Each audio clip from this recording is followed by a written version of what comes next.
nous avons le HP Omen Trasen 16.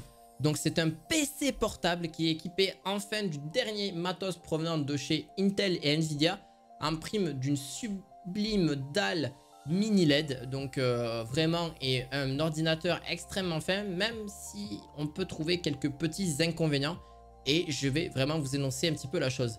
Vous avez donc un PC portable qui est génial, que vous pourrez d'ailleurs vous procurer en description de cette vidéo.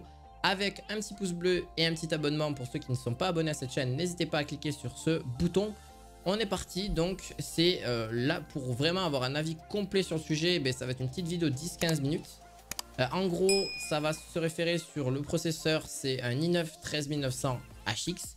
Donc c'est un processeur qui est de dernière génération, qui va clairement booster l'ordinateur sur ses plus hautes performances. On a du Nvidia au niveau de la carte graphique, de la 4070, 32 Go de RAM, donc ça c'est très sympa. 2000 Go, donc 2 Tera en SSD que vous pourrez agrandir plus tard si vous le souhaitez, parce que je crois qu'il existe un autre port SSD en NVMe, ce qui fait qu'il est extrêmement fin, son design est sublime, je l'adore. C'est vraiment exceptionnel pour le coup, parce que au niveau de son design, son châssis est vraiment métallique, extrêmement sobre, comme à peu près ce que fait Razer. Un PC très professionnel, avec il ne pèse que 2 kg, donc ce qui fait un ordinateur que vous pouvez travailler sans trop de soucis. Je ne vous parle pas de son bloc de charge, qui est assez gros malheureusement. Mais par contre, on a 2 cm d'épaisseur, ce qui fait quand même un très petit PC, et avec une technologie qui est quand même relativement conséquente. Je parlerai de ses performances et de sa chaleur après, qui fait un petit peu, pour moi, sont négligeables. On a un clavier et un pavé tactile qui est disponible, donc, et qui est là. Donc c'est un clavier TKL, je le rappelle, parce que donc vous n'allez pas avoir de pavé numérique sur le côté, même s'il fait 16 pouces. Néanmoins, ce que je trouvais ça un petit peu dommage, pas avoir de pavé numérique. En gros, le 1, 2, 3, 4, 5, 6, 7, 8, 9, il y en a qui aiment, il y en a qui n'aiment pas. Bon, chacun son sujet là-dessus. Là-dessus, donc les flèches de direction et les raccourcis associés en haut, donc vous avez juste ça qui est disponible. Bien sûr, le clavier classique. Après, si vous voulez taper les chiffres, il va falloir les taper vous-même avec la source majuscule et puis le petit classique. Vous avez donc le clavier qui est bien, qui est sympa. On a les connectiques aussi habituels que tous les ordinateurs ont, HDMI, USB, USB-C, voilà, et câble Ethernet, enfin port Ethernet. On a aussi donc tout ce qui est port, port jack pour écouter la musique, etc. Et tout ça quasiment à l'arrière et sur les côtés, vous pourrez retrouver ceci. Donc pareil, c'est plutôt disponible. La qualité de la caméra reste quand même néanmoins plutôt correcte pour du 1080p. C'est assez basique, mais le traitement n'est pas particulièrement brillant, mais ça reste correct pour vous entendre, pour passer des appels professionnels. Il n'y a pas de souci. Pareil pour le micro, ça reste correct, même si je vous conseille néanmoins un micro plutôt conséquent si vous avez tendance à passer souvent des appels.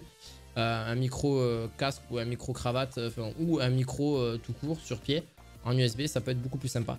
Au niveau de l'écran, j'en ai pas parlé, mais c'est du 2K, donc ça c'est vraiment très cool. On a du G-Sync, 240 Hz, donc clairement superbe, vraiment superbe. Pareil au niveau de la colorimétrie, tout ça, j'en parle vite fait, mais ça reste correct, vraiment ça reste ultra correct. Il n'y a vraiment pas d'aspect négatif. Niveau logiciel, pareil. On a donc le HP Omen qui vous permet de gérer tout ce qui est performance, tout ce qui est, même si on a des pop-up de publicité malheureusement, qui apparaît quand même très rarement, mais bon, c'est un petit peu pas négligeable de l'énoncer. C'est vraiment un logiciel qui est développé malheureusement bien et à la fois pas ouf parce que c'est assez brouillon, mais ça vous permettra de faire certains petits réglages pour ceux qui s'y connaissent. On a donc, comme je vous l'ai dit, donc tout est équipé. On a un processeur avec 32 threads, donc ce qui fait un processeur de 24 cœurs. C'est énorme. Hein. Au passage, c'est énorme. C'est vraiment énorme. Donc, on a aussi donc, un disque de 1 Tera. Là, on en a un de 2 Tera. Donc, tout dépend de la version que vous prenez. Pareil pour certains petits benchmarks au niveau de certaines performances. Même au niveau des jeux. On tourne aux alentours d'une centaine d'FPS pour donc, du 1600p. Du 1440 enfin vous m'avez compris, en gros en 2K, ça reste hyper correct en extrême, etc. Vous arrivez quand même à de très belles performances avec la 4070. On a des chaleurs plutôt mirobolantes parce que si le PC chauffe de plus en plus, enfin mirobolante oui et non, qui aura tendance à chauffer, refroidissement et bruit, donc Ça dépend de comment vous allez faire fonctionner le jeu, mais j'aurais pu avoir maximum pour le moment 56 degrés au maximum, avec des capteurs de chaleur, etc. Donc ça reste ultra correct. Après, tout dépend comment vous le poussez au niveau montage vidéo, etc. Pour ceux qui souhaitent en faire. Pareil, l'autonomie, son bloc de charge est très gros et c'est les mêmes que celui que j'ai aussi pour HP.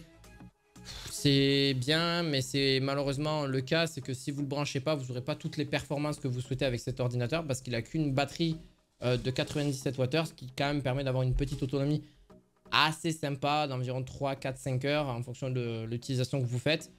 Plus vous allez l'utiliser, plus en fait ça va se limiter à 1h30, 2 heures gros max. Si vous allez l'utiliser pour du jeu vidéo, pour des tâches gourmandes, mais vaut mieux le laisser brancher pour des tâches très gourmandes principalement. Donc en gros, voilà, c'est un modèle qui permet d'avoir des chouïas à moins de performance, mais c'est normal, il est extrêmement fin aussi, donc c'est à la fois un point négatif mais positif aussi parce que il est fin, donc on ne peut pas retrouver une machine à son plein potentiel si elle était un petit peu plus épaisse et plus grosse, mais ce qui fait aussi que les gens vont moins la prendre parce que c'est gros, ça prend de la place. Voilà, c'est tout ce qui fait que c'est plus un PC portable, quoi. C'est plutôt un PC tout court, hein, finalement.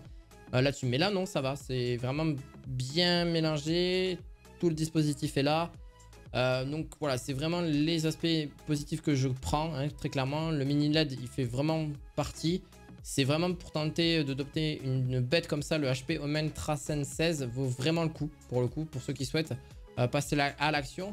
Je vais vous reparler rapidement de son prix parce que c'est vraiment la seule chose que je ne vous ai pas parlé aujourd'hui. Il est aux alentours de 1700 € pour le coup, donc au niveau de chez HP. Bien évidemment, c'est à chaque fois pas la même chose, ça dépend sur quel marketplace vous regardez. Il peut être plus ou moins cher aussi au niveau de certains composants qui sont en moins ou en plus, encore une fois. Et donc, tout dépend combien vous souhaitez y mettre aussi à l'intérieur de cet ordinateur et de vos budgets.